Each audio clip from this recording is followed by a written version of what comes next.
Hey, welcome back to my channel. So today's video is going to be my first and only really serious ketoacidosis story. Probably not the only serious one, but the most serious one. It happened when I was 20, technically. What happened was I didn't have insulin. That's pretty much, anytime I've had ketoacidosis, I have not had insulin. Reason I didn't have insulin is because I didn't have insurance. Which, side note, I wouldn't have insurance if it wasn't for Obamacare. So a lot of people hate Obamacare, but honestly, like, it literally has saved my life. Like, I wouldn't have a pump, I wouldn't have a Dexcom, I wouldn't have anything if it weren't for Obamacare. But that's besides the point. Diabetic ketoacidosis.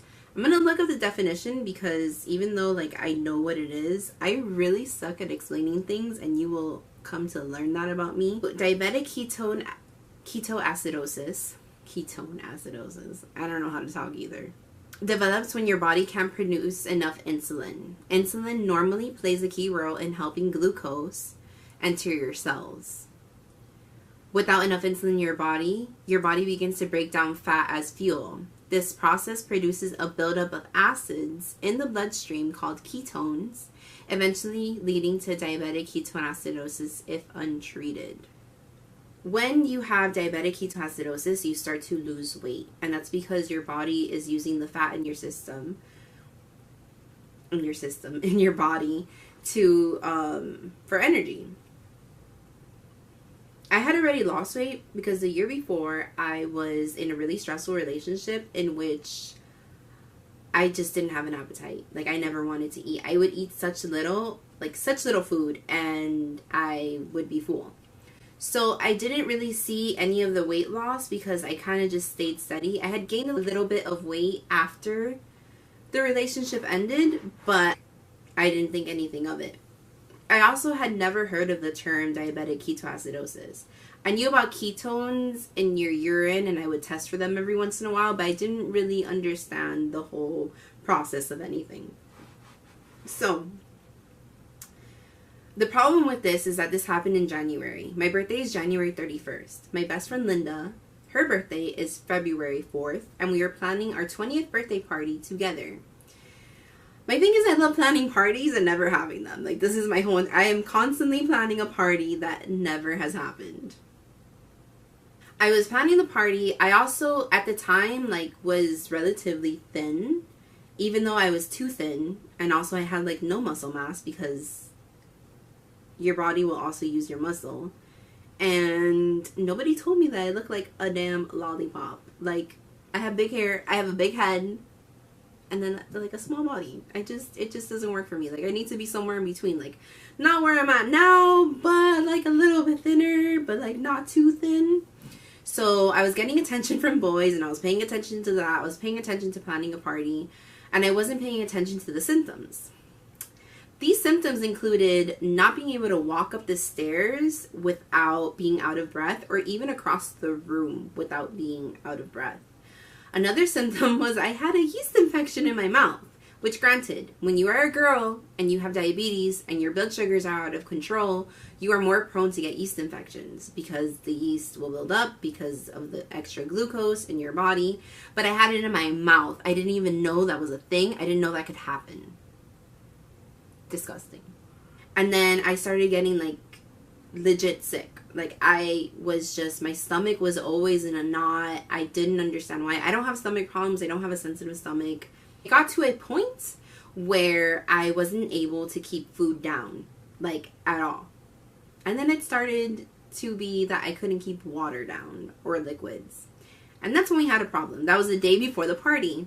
And I was so concerned about this party, and I didn't want to cancel, and I already had planned it, that I wasn't even, like, thinking about the fact that this is a serious condition where you can die. But I ended up talking to my sister on the phone, and she was like, you can't keep down liquids, you need to go to the hospital. And I was like, no, but I don't know. And she was like, look, if tomorrow morning you're feeling this way, go to the hospital. So the next day I ended up going to the emergency room, and I go to the ICU, and I have diabetic ketoacidosis. They literally told me, they were like, if you did not come to the hospital today, you could have died or you would have been in a coma. In the first 2 days, or like day and a half, I was on a strict liquid diet, and then they started introducing me to foods. They were checking like my urine and my bowel movements and all this stuff. The problem is I had 2 or 3 abscesses on like my butt. If you don't know what an abscess is, it's pretty much a ball of pus. A really hard ball that hurts. And that's another symptom of having diabetic ketoacidosis, is that your body's more prone to infections and things like that. So, or abscesses. Who knew? So I had a literal butt doctor, that's how he introduced himself to me. He was like, oh, I'm the ass of all jokes. And I was like, you're funny though. You're super funny. He like removed them and all this stuff. But because of that, I also couldn't work because I had like gaping wounds. And you know, that's not really that fun. And they had to be cleaned. And like, I'm sorry for like all the gory details. I'm just a very open person and you will understand this. So my time at the hospital, which like honorable mention to Memorial West by Pembroke Pines Mall in Miami, or in Pembroke Pines. It's an amazing, the best hospital I've ever been to. The people there were amazing. I remember going into the ICU and my nurse, it was a male nurse, and he was so funny, and he was just like, why are you here? Like, you're so pretty and you're so young and I don't understand. And I was like, well, I don't have insulin. I was supposed to have a party today and now I can't have the party and I'm really sad because we ordered all this food like pastelitos and croquetas and all this stuff. And he was just like, just have them bring this, like, have the party over here, it's fine. Which that's what I love about that hospital. Like, people could come 24 hours a day, which is amazing because not everybody has a 9-to-5 job. Think about it. So they ended up bringing the pastelitos, even though he was like, you can't have any, but your family can and I can. So like every time people would come in, like we'd give them pastelitos. We had a whole Hispanic party in this like hospital. Like, it was amazing, but it wasn't actually a party. And my friends came to visit me, and it was really like, even though it was a really stressful time, like I was constipated. I was getting I don't know if anybody's been constipated before. I was having contractions like every, I want to say like 10 minutes. Like I was just like, what is happening in my body? Like I couldn't go to the bathroom. It was probably because of the abscesses, but like I could not go to the bathroom, and it was just the most disturbing. I literally did not go to the bathroom for like 2 or 3 weeks. So imagine. Thank you. Embarrassing. So there was that. My hair dreaded because I like was on a pillow the whole time. My hair was flat. It just like a whole flat thing was happening. Like I was a mess. I was in pain, and I had those contractions, and everything was so horrible. But being in that hospital made it better. Like I remember the good times instead of the bad times, honestly.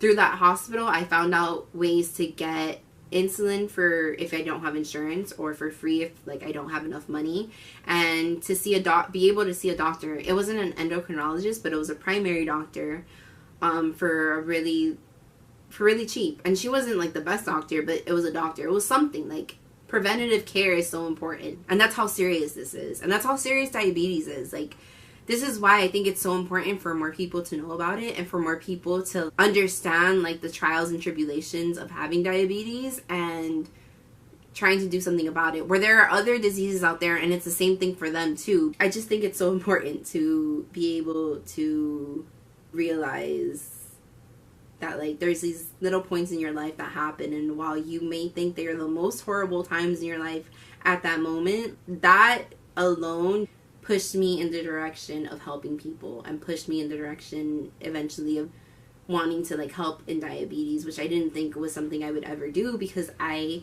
wanted to ignore it for so long in my life. If anyone out there has had diabetic ketoacidosis, I would love to hear your stories, because I just think that they're, even though my button. Okay, sorry. Well, when you try to say something serious and your button unbuttons, cool. I think those stories are kind of what make you, and they can be what break you as well. But talking about them, I think, can be a really important thing. And I just love hearing about people's stories, and whether it's you or your child or anything, like, I just think it's really important.